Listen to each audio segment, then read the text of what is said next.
Hi, Becky. We are so happy to have you here at the Sisterhood. Thanks so much. I'm so glad to be here with you girls. Yeah, so you're in California, another West Coast girl. Yep. I love it. So tell us about your family. So I've been married to my husband, Chris, for 16 years, and we have three spirited boys.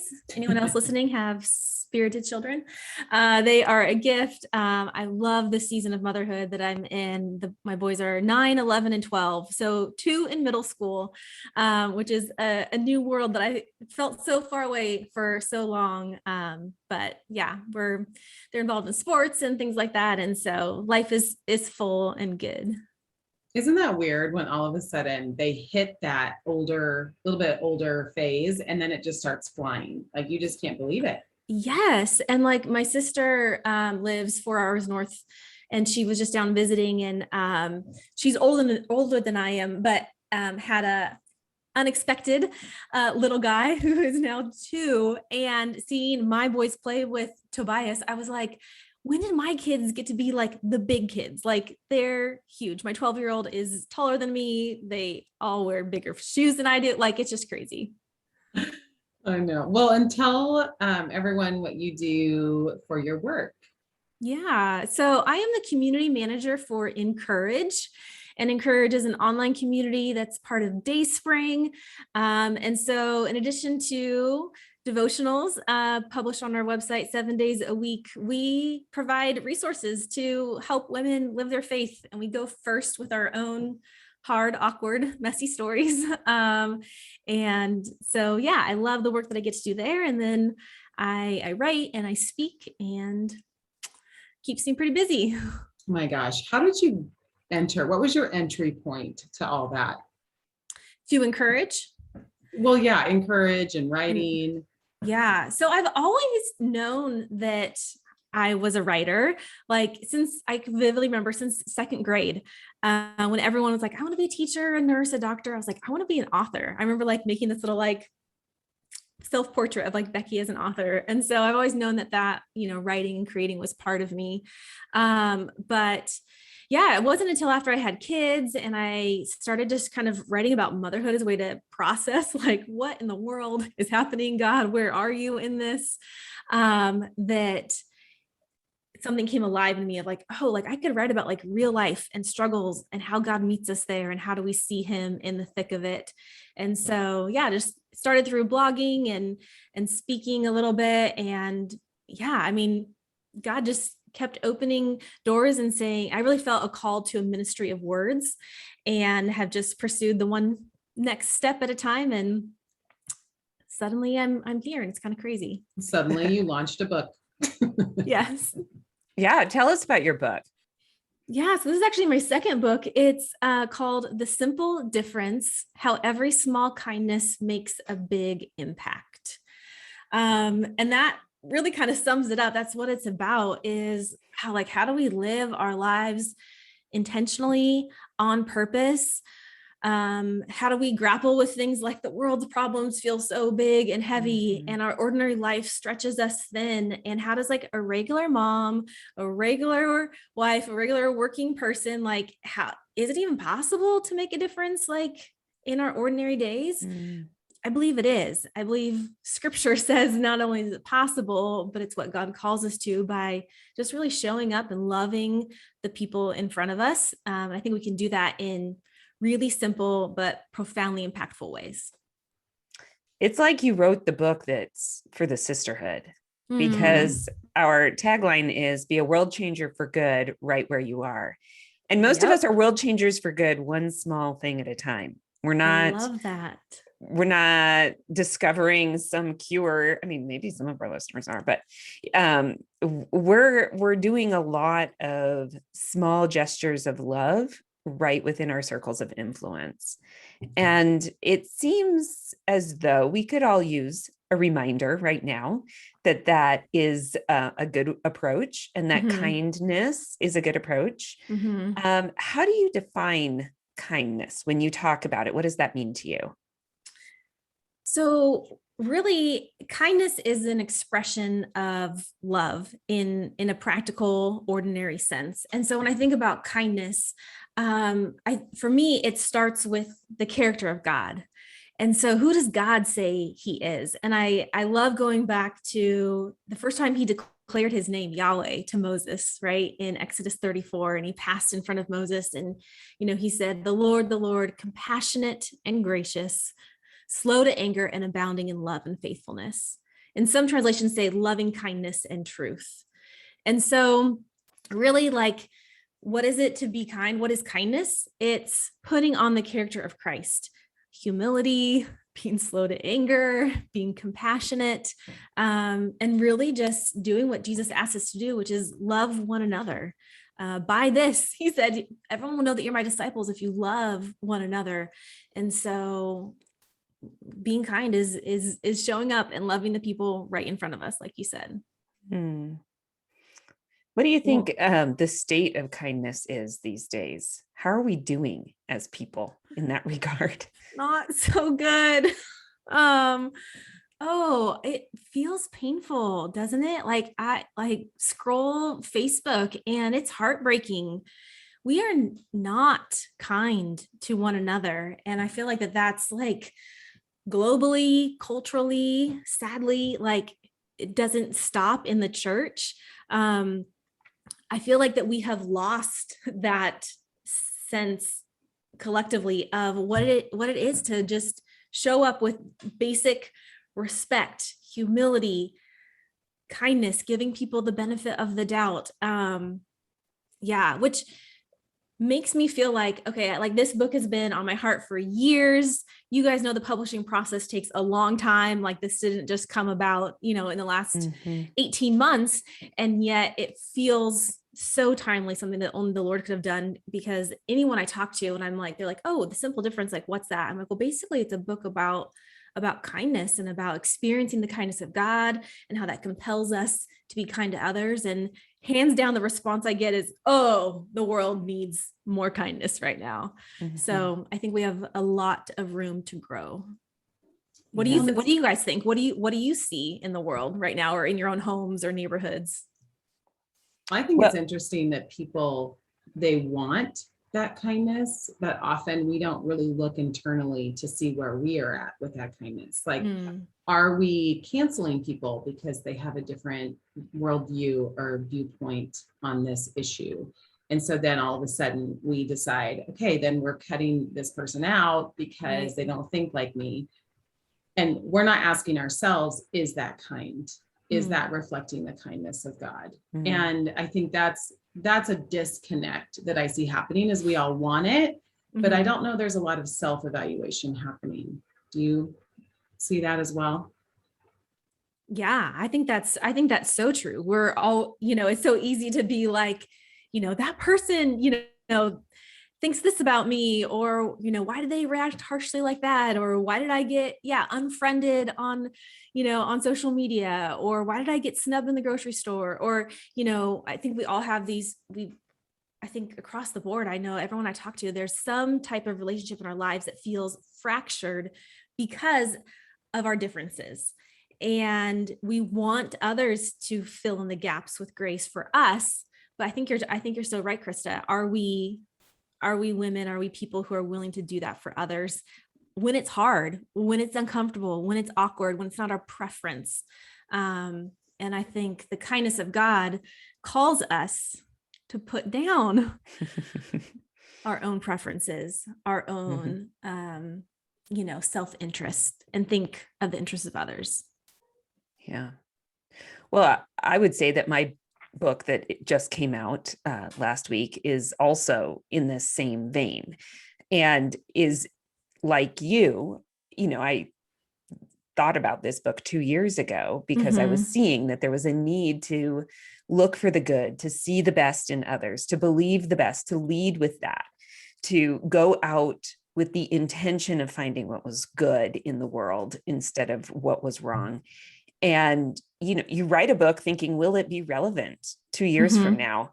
And I am heartbroken to feel like it is more relevant Yeah. than it was when I proposed it 2 years ago. And so I'm so glad that we're talking about it. And I'm glad we're talking about it specifically around the holidays, because if we're honest, we often are with people over the holiday season that we are able to avoid all year long because they push our buttons. Or the last few years, we have not seen them. I mean, if we think about extended family, a lot of people haven't seen their extended family the last few years and maybe are going to for the first time between Thanksgiving and Christmas. And a lot has happened online since then. Maybe some phone conversations have happened, but people may be nervous about that crazy uncle. In their mind is crazy, in his mind is not crazy. But that person at the dinner table that they may disagree with on some hot topic, and that has surfaced and created some kind of tension in their relationship. So as we move forward into this season, what do you think it's important for people to remember or to know, either about God or about his goodness in the world, as we find ourselves sitting around the table with people we haven't seen maybe for a long time? Yeah. I think you're so right, just to acknowledge that I don't know anyone who doesn't have some type of familial tension, or even if you're listening and maybe you don't have the opportunity to gather with extended family, or maybe you're single, like there are people in our lives, whoever is closest to us, it's hard to be kind. It's hard to show up well in relationships. So I think one thing that's really helpful for me to remember is the person sitting across from you at the Thanksgiving table, the person who maybe, like you said, Alex, pushes your buttons, that person is made in the image of God. That person is a child of God who is loved by him. And when I put on that lens, it doesn't erase the irritations. It doesn't make us, have the same political viewpoints or, XYZ, but it softens the way that I see someone else. And it helps me to be like, okay, if this person, we have these labels we put on each other, I was gonna say enemy, that's really strong, but you know what I mean? Like just, the person who just gets under my skin, or is always like provoking me, or looking to have a conflict, or just is like clueless and is offensive, or whatever these things are. Above all those labels, what if we just put on loved by God? Loved by God. And so when I think about my own children, and I have one who is harder to get along with, and when I know that he is pushing his brother's buttons, and I can understand why my other children are frustrated with him, or why they need some space from him, and while I'm like, yes, like take a break, go to your own corners, I still want them to love each other well. I still say it's not an excuse to blow up, or to criticize, or to tear down, or to shove, or to ignore. Like, regardless of the complexities or the challenges in relationships, I still desire and expect my children to love one another well, to be kind, to be respectful, to be honoring. And if that's what I expect of my children, it makes me think about, what does God expect of us as his children? And like you were saying, Krista, evaluate, how am I doing with that? Or prepare my heart and mind going into these hard situations to say, how can I love and honor these people in my family or my close circle of friends well, even when it's hard? It's interesting you brought up your own kids, because I think most of us have a really long rope for our own children, right? Like we can see, oh, well, I mean, they're acting this way, but, blah, blah, blah. Here's, they're having a bad day. This is frustrating them. This is going on in their life. Or this is kind of a tendency they have in their personality. And we have such compassion for that. And so we just have this really long rope with our own children that God gives us as mothers, right? It's beautiful and good. and allows us to be long suffering in some ways, especially if there's certain ones that are harder to parent. And yet, I really like that, because I think about how can we then transfer that to our extended family that we might be with, or friends that we might be with over the holidays, and kind of go into it with that same long rope that we have for the people that are in our homes, but maybe we can transfer that to the others. So I like that. Thank you. That's really good. Okay, well, as we're looking at kind of this idea of kindness, especially around the holidays, we always like to get practical here at the Sisterhood. It's part of who we are. And so even give us some like really practical handholds of how we can do this and practice this. Okay, so I have some ideas for both, like in our small circles that we've been talking about, as well as then out in the world. So let's start with, when you are sitting across from the table, or, passing turkey, and you're like, I want to check out. So my first thing is be present. Don't check out. I think we can give the respect and the honor of kindness with our presence. It's so much easier when tensions rise to be like, I'm just going to scroll Instagram. Like, I'll sit here on the couch, but I'm just going to scroll Instagram, or to be like, I can't listen to this anymore. And kindness isn't having zero boundaries. Like, let's just say that, right? Like, we want to be healthy women and have healthy boundaries, but apart from like, if something is really toxic or abusive, lean in. Kindness is so disarming. If someone is saying something and they're expecting you to kind of fight back, if you lean in and say, gosh, I don't understand your perspective, do you want to tell me more about that? Like, if we lead with our curiosity, I think curiosity can be so kind. If we actually listen to the person, listening does not mean that you agree. Listening does not mean that you approve, but I think listening and just showing the honor of saying like, gosh, like, I do not think we're ever going to see eye to eye on this, but I'm willing to be here and try to understand. I think that's really disarming and shows a whole lot of kindness. So to be a good listener. Around the holidays, there's always lots of tasks to do. So maybe you can't listen anymore, but you can think, okay, what is something small I can do to lighten someone's load? Maybe it's like you offer to jump in and do the dishes, or you see that there's, not enough ice. Hey, I'll run to the market and get it. It's not easy to look for ways to be kind to the person who is like under your skin. Or, you feel like, well, they just, walked all over me, or like, where was the kindness? But to be the kind of friend, to be the daughter, to be the sister that you long to have, be that person. And then the third thing I would say is, don't discount the power of prayer. One, for yourself, to like bathe those interactions in prayer for sure. And it can be uncomfortable depending on what your family dynamics are. But at the holidays, we all have stress that we are carrying. So to be that listener and to hear like, oh, like that sounds like a really hard thing at work, or I hear what you're saying. Can I stop and pray for you right now? To pray in the moment, I think is, it can be awkward, but it can be one of the most powerful ways of just caring for someone else. And so bring prayer into your holidays with your family and your friends. Oh my gosh. I really want everyone to just stop right there and commit to trying that. Because if you're not a person who naturally does that, or if you're in a family dynamic where that's not common, that can feel very uncomfortable and awkward. And I think you're right. It could be very disarming, because it is a way, especially if it's a person who it doesn't run in circles where people pray for them out loud. It would be a unique experience for the person on the other end to receive that kind of care.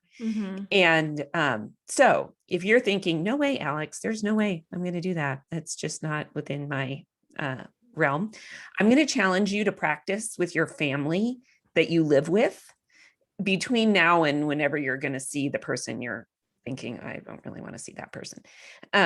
to practice that in the middle of conversation and say, I'd like to pray for you. You know, your kids are going to take that maybe better than your Aunt Mildred will. And so practice with them first. And then you get in that habit, in that muscle, and it'll still feel awkward, but it'll feel less awkward to you because you're in the practice of it. I really like that. Well, and I will say, going back to the first point, I think people are more apt to receive that if they have felt listened to. Mm-hmm. So I think if you just go in straight with prayer, that may land differently than if you actually go in straight with listening first and really have that posture of like, tell me more, and kind of, I'm with you in this.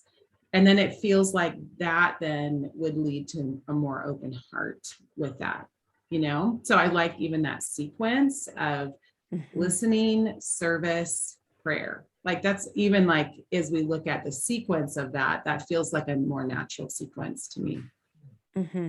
And one thing I noticed when you were giving examples, Becky, is you said, you know, I'm not sure we're ever going to see eye to eye on that. And so you're giving the other person the sense that just because I'm listening to you doesn't mean I agree with you. And I think people are afraid that if they listen and they show empathy to a differing opinion, that somehow that means they're endorsing it. Or, and so you're setting that limit by saying that and saying, you know, from what I've heard so far, I'm not sure we're ever going to agree. And that's okay. I still want to know you. I still want to know why you believe what you believe. And so tell me more about that. And so that gives a little bit of a boundary too, for us to feel like we're not just being walked over. We are stating our opinion, and our opinion doesn't have to be the main thing. The main thing is making the other person feel heard, because that is a gift of love to them. That is kindness to them. And if we need to feel heard on whatever topic you're talking about, maybe go feel heard somewhere else on another day. I'm just going to say, like, if you're really feeling like, but I feel so strongly about this. And as a mature woman, you should be able to discern, this is not the moment. This is not my moment to give my opinion. This is my moment to give the gift of listening. And I can do it and say we're not agreeing, but but I'm going to listen more than I'm going to talk. Yes. I think that's such a good point, Alex. And I can even think of, you know, sometimes there can be a family dynamic where you are the good listener, you are the encourager, and the other people are not really maybe showing interest in your life. Maybe they're not asking about your work or what you think. And that can be hard and painful. It helps me if I have an expectation of a certain relationship and it's not being met, you know, talk about like looking for the good, to think about, okay, but what are the relationships in my life where I am getting that, where I am getting encouraged, where someone is caring for my heart, and to know that, okay, the family dynamics may not be exactly what I want or hope for, but wow, God, thank you for these 3 friends who do show up for me and make space to hear my heart and who are empathetic. So I think to have that balance of realizing that we're not always going to have reciprocity. Right. Say that right? Yes. And that's, you know, an amen. In relationships, especially family relationships that are built in and that we don't always choose, but that doesn't mean that we can still, you know, be grateful and see the goodness of God and his kindness by recognizing it in other places in our lives. Well, and I think about how I've never regretted being kind. I have regretted being angry or short or whatever, right? Those more negative emotions. I've often regretted those, and I have never regretted being kind and gracious. And so, you know, their life experience teaches as well in that way. Yeah. And I think it's also good to say, I'm modeling this in maybe a family where we're not good listeners to each other, or we don't value differing opinions. I am modeling this, and I'm going to offer it as my offering at the Thanksgiving table. I'm bringing the cranberry sauce, and I'm bringing some listening ears. So I love that, Alex. Yes, let's do that. Let's serve it up. I will bring the pumpkin pie and closing my mouth and humility. Yes. You bring the gravy and compassion. Like, let's dress our tables a little differently this year. Oh my gosh, I love that. Becky, what are your thoughts on coming also to the table or an event, or even maybe pre-doing this before showing up and just saying, hey, I know this maybe is an issue that we don't all agree on. I'm wondering if just for the day we can suspend this as a topic of conversation. What are your thoughts on that? I think that's also could be a really good option, especially if that there's going to be tension. Something like that could like just alleviate it. I think another thing too, sometimes like there's not even the health of relationships to even feel the freedom to say that. Another thing that you could do is in your own mind, think ahead of like, what are some safe topics? And then you kind of be the leader, and maybe you lead it with sharing like about, I would say, a great vacation. Most of us haven't taken vacations yet, but like, think about like, what are those topics of common ground that you could connect on, and, just try to lead with that. I think that sometimes that can just like break down the tension to be like, oh, everything doesn't have to be, masks and vaccines and politics and, XYZ. Like, oh, we are complex people who had interests and ideas and, ways to connect, before a lot of things just got so messy. So I think that's a good thing to bring up, Krista. And if you're like, yeah, I can't even listen, I know that like, this is not going to go well. Yeah. Just say, hey guys, like I'm so looking forward to spending time with you. What if we just make it like I would say war-free zone. That makes it sound a little too extreme, but you know what I mean? Like, let's just, exactly what you said. Let's just, table that topic for today and, enjoy our time together. Well, and I was even thinking as you were talking, like you wouldn't even have to say that I know we disagree on this. You could just say, hey, we all need a break from COVID, politics, whatever. How about, I used to do it with my kids all the time. How about we make just the conversation not about those topics, because we all need a break. So you kind of even frame it in the way that feels really positive. That's really good. Yeah. Yeah. And also to have some of those topics or even an activity that's lighthearted and fun. And as somebody who's not naturally that way, like I'm a person who, if ever, 2021 or any year, if I want there to be a lighthearted element, I have to plan ahead of time, because my natural inclination is to go to the heavy topics. My natural inclination is to sit around and talk things through. So to be planful in that, and maybe to bring in the people in your family that are kind of the lighthearted ones, to say, let's be in charge of doing something or planning something or together as a family while we're all getting ready for the dinner. Yeah, that's so good. Okay. This is just like a super simple practical tip that I haven't even used in that context necessarily, but one thing that I do, we host a lot of our family gatherings, and at least for like the bonus table, like whether it's the kids table, I will like cover it in craft paper and then just put out a bunch of like markers. And it's so fun, like that even it's made for the kids, but even like the adults end up gravitating and doodling and, playing tic-tac-toe or hangman, or just like, I don't know, it becomes this like center of just like fun and lightheartedness. And you don't even have to, it doesn't have to feel like, what's the word? Like, you don't have to like facilitate it or orchestrate it. But so that could be if you're even like, ooh, I don't know, but like just brown butcher paper or white, cover a table, put out some markers, and maybe that will like give, make us all connect to the kid in us. Yeah. I love that. Not forced. Not forced. Yes. Well, or I've done like questions under plates. And so then like everyone looks under their plate and they have a different question. And that's fun too, because then, you're steering the conversation without steering it, because the question steers it. So that's another, I think, really good way to do that. Because what's your favorite ice cream flavor shouldn't cause too much controversy. Right.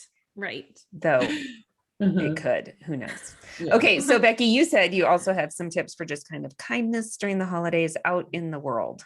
Yes. So I think it's so helpful as we go out in the world. Here's I call it the simple difference prayer, to say every day, and especially like as we're going out in the world, Lord, as I go on my way, have your way with me. And that just kind of prepares my heart to say, okay, right where I am, not going out of my way to be kind, but like right where I am, God, like give me the eyes to really see people and be a conduit of your kindness. And so let's just get practical. Like holidays, everyone's frenzied, everyone's frazzled. Like let someone go ahead of you in line at a store. If you say like, hey, like you look, I can tell you're rushed, like, please go ahead of me. That would mark someone's day. Send a just because card to brighten someone's day. Is there not anything better than snail mail? I love snail mail. So you could take literally 3 minutes and just say, I am thinking about you today. Maybe there's a verse on your heart you can share, send that card. This is, not original to me, but I love the idea of putting a basket of drinks and snacks on your front porch for delivery workers. Like get that box of granola bars on clearance, like waters, and just say like, hey, like, thank you. Holidays, we all know can be really hard. How can you make space for someone who's going through a time of pain or grief? Just that can be with a text or, hey, I have 30 minutes on my way to school pickup. Could I stop by? I'd love to just sit with you. Compliment a stranger. The kindness of a genuine compliment, again, it can be disarming. It can kind of like pop someone up from like just the feeling of weightedness in their day. Green is a great color on you. Wow. Like, this plate looks beautiful, like whatever it is. Just yesterday, I was at the UPS store and this woman had the most amazing hair who was working there. And I'm like, oh my gosh. I'm like, you have the most amazing hair. And she goes, well, I just love that you said that. But it was so cute, right? But it's like all of a sudden we had this rapport. I've never met her, but all of a sudden we had this rapport that we definitely, I would have walked out of the store and she wouldn't have even noticed me because she wasn't the one helping me. She was like off to the side. But it was just, all of a sudden we started interacting and we interacted until I left the store. And so isn't that interesting how it just like one small noticing of someone opens the door. Yes. Or like we were at the grocery store last night and I was like grabbing something my husband was starting to check out and I come up and I could tell he was having a conversation with the checker and she had these really long nails. And so my husband was like, I was just asking her like, how do you text? Like, how do you do things like with, and I jumped in, I was like, it's called talent. And she's like, yes, I love that. Like, and so just, making something fun and lighthearted and, that's so cute. I will often ask people if they're about to get off of work. Like, I don't want to say you look tired, but I want to recognize that maybe they've had a long shift during the holidays and to say, is your shift over soon? I mean, it just recognizes somebody's humanity, that they're not just a machine connected to the machine that you're going through. Okay. Sorry. Yes. Go ahead. I love that. Someone just said this, gave me this idea the other day. They said that when they are in the checkout line, sometimes they'll just like browse the candy bars and ask the checkout, like, I have a sweet tooth, but I can't decide what to get. What's your favorite? And they'll be like, oh, I like whatever. And then they'll buy that. And then they'll hand it to them. Aw, I love that. Like just just simple things that we can do. I think also so just, let's not discount the power of a smile. I know this can be a little hard here in LA, we are still, wearing masks. I think you can smile with your eyes. But when people are angry or defensive or frazzled, when someone steals your parking spot, we can throw up our hands. Or what if you just smile and say, you go ahead? Like the other day, a friend said that she was in a parking lot and like so distracted and, her kids were like running and she realized that she was in an empty spot that someone was waiting to pull into. And so she just, looked and just kind of smiled and waved and just kind of like mouthed like, I'm so sorry. And the woman pulled in and then rolled down her window, was like, thank you for smiling at me. Like, I've had a really crummy day, and I just have to tell you, like, just your smile made me feel better. Like, we just don't know what people are going through. And so just, again, showing up, being present, smiling, engaging just a little bit. It doesn't cost a lot of, it doesn't cost money. It doesn't even cost us a lot of our time. It's just that being present. Mhm. Well, Becky, this has been such a helpful episode. What would you say, just as kind of a final charge to the listeners around this idea of kindness? What would that be? Oh, so many things. I would just say, start with asking God to give you eyes to see the people in front of you, whether that's the people in your home, the people that you work with, or, the strangers that you meet as you go throughout your day. I think if we become more of women who really see one another with God's eyes, we are going to be difference makers. We are going to see the good and be a part of spreading the good. Mm-hmm. That's a great Yeah. word. Well, and part of us being kind is not being stressed. And so, Alex, we are so much kinder when we're are so not much kinder when we're not frazzled and a stressed. mess. So, Alex, Yes. what are we doing to help in that department here at the Sisterhood? Well, we are going to do our 3rd annual Christmas remake, which means we are preparing now, starting next week, for Christmas. And you might be thinking, what? It's not even Thanksgiving yet. I wait till the day after Thanksgiving. No, then you'll be frazzled. That's why then we're you'll be stressed. Yeah. So we've done this for 2 years and people have loved it. We've loved it. We've done it with a group. We are taking a group of women through a process of planning your holidays. So for 3 weeks in November before Thanksgiving, you will get your shopping done. You will get your meal planning done. You will get your budgeting done for the Christmas season.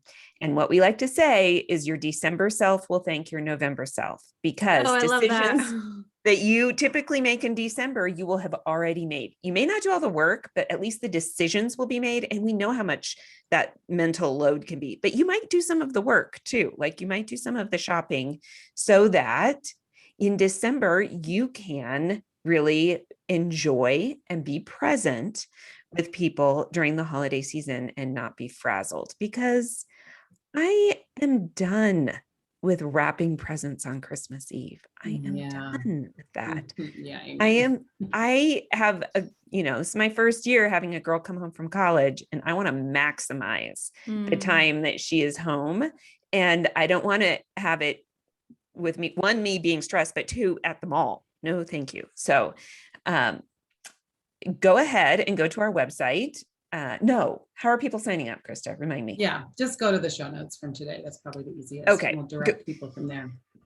And so we're signing up just for this week, because next week we are starting. So this is kind of a quick turnaround, ladies, and you'll be part of a private Facebook group. You'll get assignments for every weekday of the week.